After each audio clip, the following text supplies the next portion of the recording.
ஜூலை 25ஆம் தேதி முதல் 100 நாட்கள் நடைபயணம் மேற்கொள்ளப் போவதாக அன்புமணி தெரிவித்துள்ளார். 100 நாட்கள் தமிழக மக்கள் உரிமை மீட்பு பயணம் மேற்கொள்ள இருப்பதாகவும் அவர் தெரிவித்துள்ளார். இது குறித்தான கூடுதல் விவரங்களோடு எமது செய்தியாளர் சிவகுமார் இணைப்பில் இணைகிறார். சிவகுமார், வணக்கம். இது குறித்தான கூடுதல் விவரங்கள் என்ன? அதாவது பாட்டாளி மக்கள் கட்சி தரப்புல மருத்துவர் அன்புமணி ராமதாஸ் தற்போது ஒரு அறிக்கை ஒன்று வெளியிட்டிருக்கிறாரு. இதுல என்னன்னா, ஜூலை 25 முதல் 100 நாட்கள் தமிழக மக்களுக்காக உரிமை மீட்பு பயணத்தை மேற்கொள்றதாக அதுல குறிப்பிடப்பட்டிருக்கு. அதுல மேலும் குறிப்பிடப்பட்டிருக்கிறதுல என்னன்னு பாத்தீங்கன்னா, பெரும் கொடுமைகளில் இருந்தும் பெரும் துன்பங்களில் இருந்தும் நெருக்கடிகளில் இருந்தும் வள்ளுவரால் அல்லவை செய்தொழுகும் வேந்து என்று விமர்சிக்கப்பட்ட கொடுங்கோன்மையிலிருந்து உடனடியாக மீட்டெடுக்கப்பட வேண்டிய ஒரு பிரிவு மக்கள் இருக்கிறார்கள் என்றால் அவர்கள் திமுக ஆட்சியின் துயரத்தை அனுபவித்துக் கொண்டிருக்கும் தமிழ்நாட்டு மக்கள் தான் குறிப்பிட்டிருக்கிறதோடு இல்லாம அவர்களை காப்பாற்றுவதுதான் பொறுப்புள்ள அரசியல் கட்சியின் கடமை என பாமக கருதுவதாக குறிப்பிட்டிருக்கிறாரு.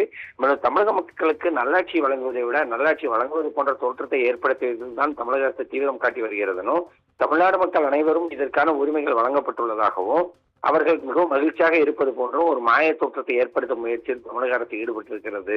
மின்னுவதெல்லாம் பொன்னல்ல என்பதை போல தமிழகத்தில் நடைபெற்ற ஒரு விளம்பர மாடல் அரசால் தமிழ்நாட்டு மக்களுக்கு எந்தவித நன்மை ஏற்பட போவதில்லை என்பதுதான் உண்மைன்னு குறிப்பிட்டிருக்கிறாரு. சமூக நீதி என்றால் கிலோ என்ன விலை என்று கேட்கும் அரசுதான் தமிழகத்தில் நடைபெற்றுக் கொண்டிருக்கிறதுனும், இந்தியாவில் 5க்கும் மேற்பட்ட மாநிலங்களில் சாதிவாரி கணக்கெடுப்பு மக்கள் தொகை கணக்கெடுப்பு நடத்தப்பட்டுள்ளது. மத்திய அரசு சாதிவாரி கணக்கெடுப்பு நடத்த போதாக அறிவித்த பிறகும் மாநிலத்தில் சமூக நீதி தேவைகளை கருத்தில் கொண்டு தனியாக சாதிவாரி கணக்கெடுப்பு நடத்தப்படும் கர்நாடகா அறிவித்திருக்கு.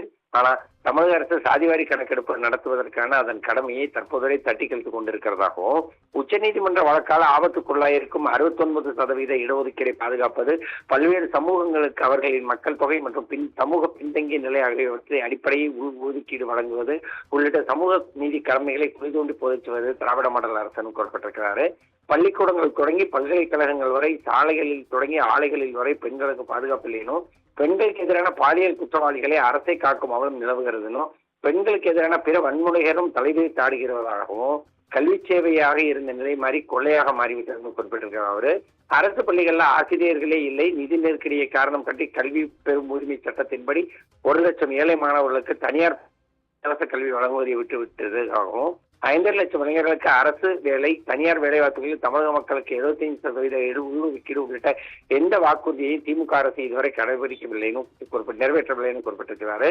ஆட்சிக்கு வந்த 4 ஆண்டுகளில் ஒரே ஒரு புதிய மருத்துவக் கல்லூரி கூட கட்டப்படவில்லை, ஒரே ஒரு மருத்துவ மாணவர் சேர்க்கைகளிடம் கூட அதிகரிக்கப்படவில்லைன்னு குறிப்பிட்டதோடு இல்லாம அரசு மருத்துவமனைகளில் மருத்துவர்கள் இல்லை, இலவச மருத்துவ வார்டுகள் படிப்படியாக கட்டண வார்டுகளாக மாற்றப்பட்டு ஏழைகளுக்கு மருத்துவம் பெறும் உரிமையும் தற்போது பறிக்கப்பட்டுள்ளதாகவும் குறிப்பிட்டிருக்கிறாரு.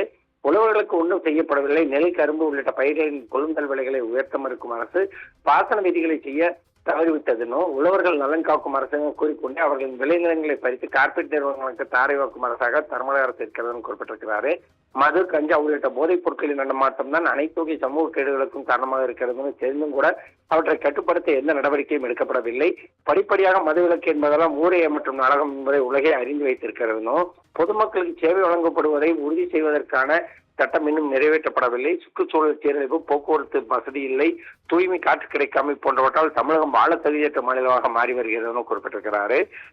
இதுவும் தொழில் வளர்ச்சியும் பின்னங்கி கிடக்கும் பகுதிகளை முன்னேற்றுவதற்கு எந்த நடவடிக்கையும் எடுக்கப்படாததால் தமிழகத்தின் ஒரு பகுதி வளராமல் முடங்கி கிடக்கிறதும், மொத்தத்தில் முன்னேற்றுவதாக கூறி ஆட்சிக்கு வந்தவர்களால் தமிழ்நாடு ஏமாற்றப்பட்டுள்ளதுன்னு குறிப்பிட்டிருக்கிறாரு.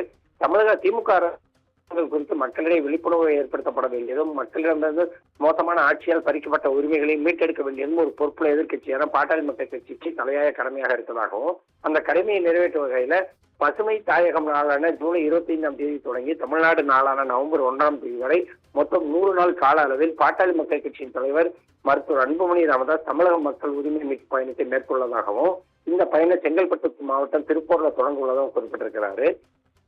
அதாவது மேற்கண்ட உரிமைகளை வென்றெடுப்பதுதான் மருத்துவர் அன்புமணி ராமதாஸ் அவர்களோட பயண நோக்கத்தின் ஆகும்னு சொல்லி விரிவான குறிப்பிட்டிருக்கிறதோடு இல்லாம அவர்கள் அதை விரைவான பயண திட்டம் அடுத்த சில நாட்களை வெளியிடப்படும் சொல்லி முடிச்சிருக்கிறாங்க. பவித்ரா,